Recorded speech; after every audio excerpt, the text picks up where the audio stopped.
Good evening, class. Welcome to today's lesson. The last time we met, we were looking at the theme of poverty. And as we said, poverty is a situation whereby someone does not have money to cater for the basic needs of life. And we look at Darko's Faceless, how the novel registers the idea of poverty throughout the text. We saw that most people living in Sodom and Gomorrah are stricken with poverty. They therefore lived in fields and they live in shacks, and they find it difficult to afford 3 square meals, let alone having a decent place to lay their heads on. We encounter Matthew in the same poverty situation, which compelled her to drive her children onto the street to fend for themselves, to enable her cater for the younger ones. And we said Darko used this platform to proclaim to the whole world how poverty, in line with negligence and irresponsibility of parents, ruin the lives of their children as they are neglected and exposed to so many dangers of the street. Today, we are coming to look at the setting in Darko's Faceless. Setting, as we know, has to do with the place and time of an action.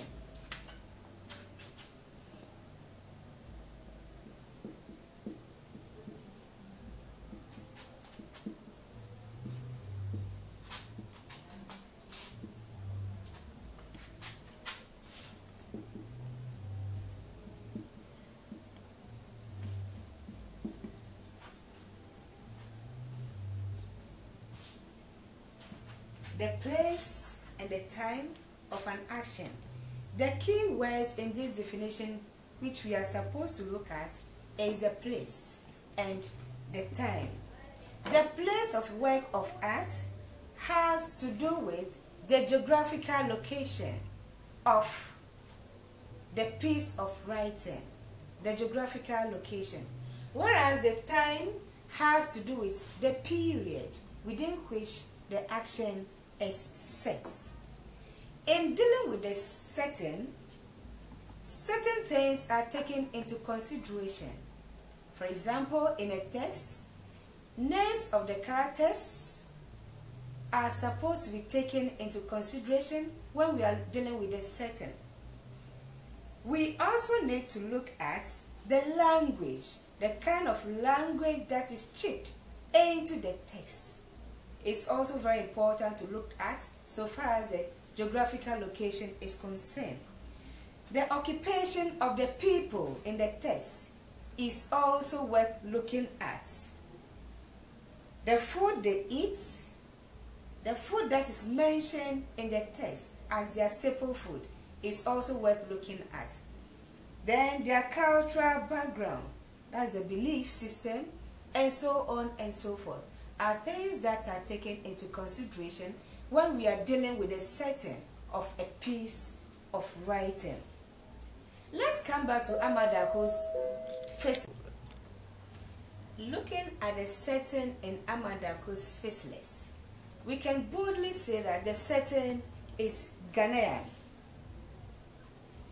This is because when we take into consideration the ingredients which are supposed to be considered when dealing with the setting, being the places, all the places mentioned in Darko's text, like Sodom and Gomorrah,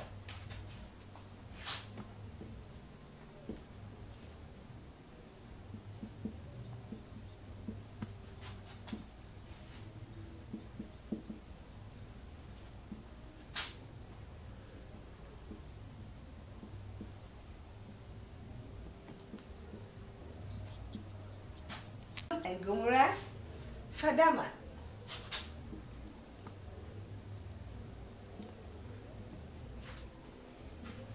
Abosi Okai.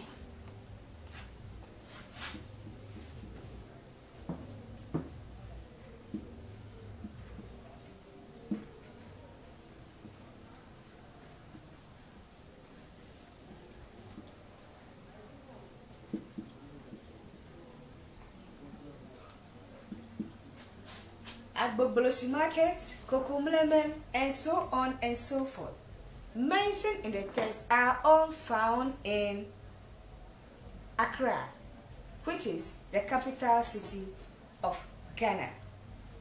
We can also look at names of characters that are mentioned in Amadako's Faceless as a very important ingredient in dealing with the geographical location of the text.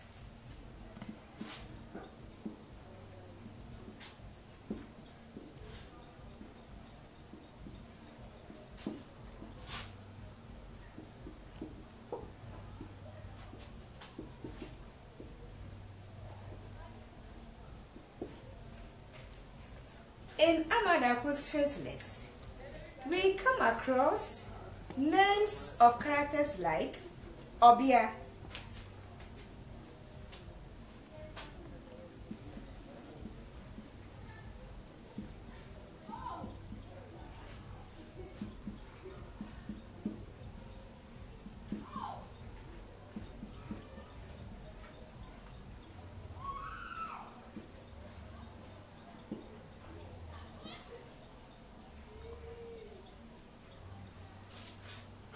we come across names like Obia, Otu, Adade, Esi, Papo, Abena, Kwe, and so on and so forth, which are all names of Ghanaian citizens. Therefore, we can boldly say that the setting of Amadako's Faceless is Ghanaian. Another thing worth considering is names of items mentioned in the text.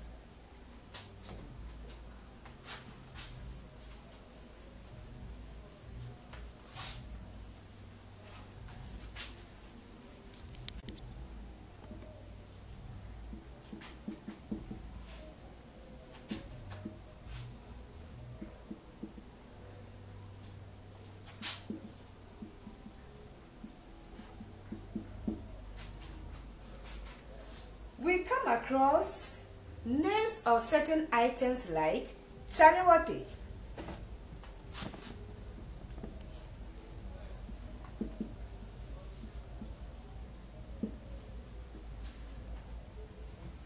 Akpeteshi, Agboaye, Kenke,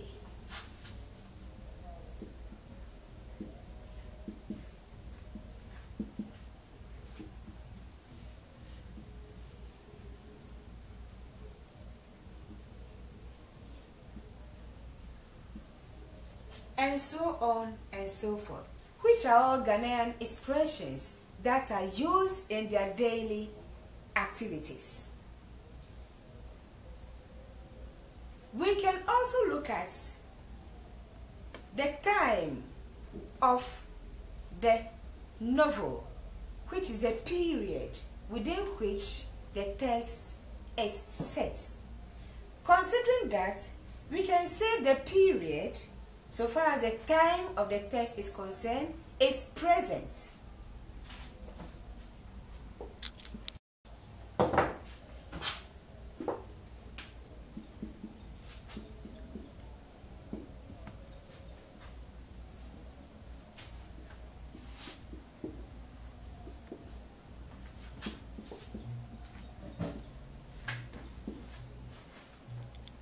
The period of the action in the novel is present. This is because names of the places that are mentioned in the text, like Sodom and Gomorrah, Agboboloshi Market, Fadama, Kokomlemle, Kolebu, and so on and so forth, are places that still exist in Ghana in today's society.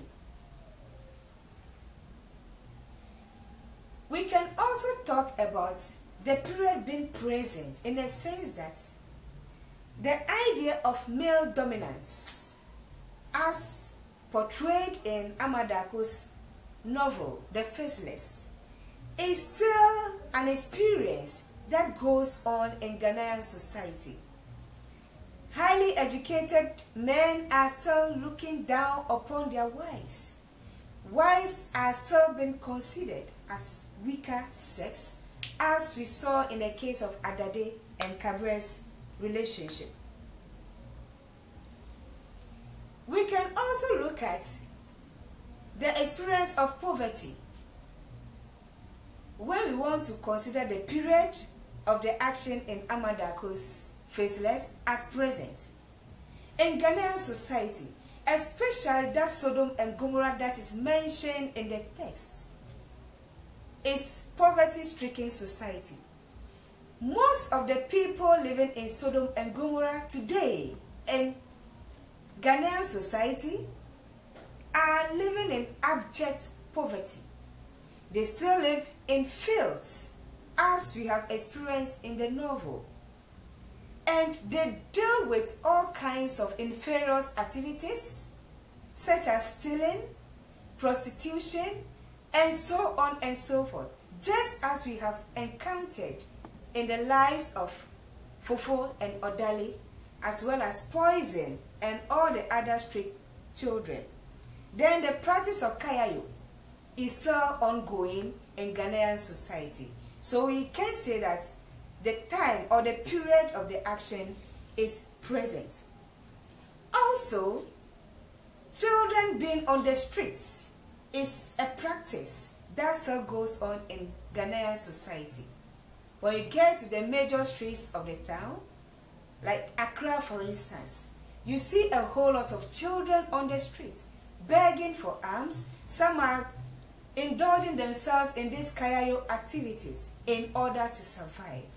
So with all these activities which still go on in the Ghanaian society, we are bold to say that the period within which the action of the Faceless of Darko is set is present. Then we can also look at irresponsibility of parenthood as an experience which still exists in Ghanaian society. Some parents just produce their children without thinking of how to cater for them. Some claim it is the duty of the family to cater for their children. Their duty is to produce, especially where the cultural background of the people demand that the child belongs to a particular lineage. The parents feel so reluctant to cater for their children. So, irresponsibility on part of parents is a practice that still goes on in Ghanaian society. When we consider all the points that we have discussed so far, when we put at the back of our mind the definition of certain, being the place and the time of an action. The place has to do with the geographical location, which so many things are considered, like the names mentioned in the text, considering the places. As we saw in Darko's Faceless, we came across names of places like Agubloshi, Abuseokai, Fadama, Kolebu, Sodom and Gomorrah, and so on and so forth. We also look at names of characters that are mentioned in the text, so far as the geographical location is concerned. And we mention names like Obia, Afi, Abena, Papo, Kwe, Otu, and so on and so forth, which are names given to Ghanaian children. We also talked about names of some items that are mentioned in the text, like Chalawate, Akpeteshi, Kenke, and so on and so forth, which are daily used in Ghanaian expressions as part of their language. Then we also look at the time being present, in a sense that the experiences in the novel, which has to do with male dominance in the society, is something that is still being practiced in Ghana. Now, males usually look down on women as weaker sex. Therefore, they don't help them in any household chores, no matter how the women try to find themselves as career women. We also look at the experience of poverty in the society, which is something that exists in today's society.